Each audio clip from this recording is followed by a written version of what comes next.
नमस्कार, मी प्रतीक्षा. आज परत एकदा लाडूसाठी बीट आणि गाजराची रेसिपी करायची होती आणि त्यामध्ये मी एक नवीन पदार्थ ॲड करणार होते. तो तुम्हाला शेवटी कळेल. नंतर लगेच ताक करून घेतलं चमच्याने. अशा पद्धतीने फ्रीजमध्ये ठेवल्यानंतर लवकर येतं. नंतर मागे 4 दिवसाचं लोणी होतं. थोडं थोडंही केलेलं आणि ते आता म्हणलं कढवून घ्यावं, म्हणजे त्याचं तूप बनवून घ्यावं.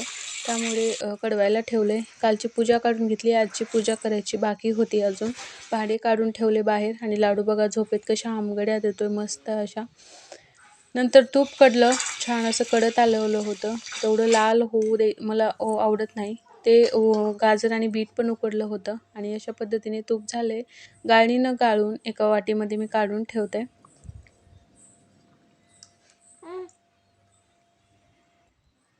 आणि ते थोडं आहे डब्यामध्ये उरलेलं, ते गाळून येतं.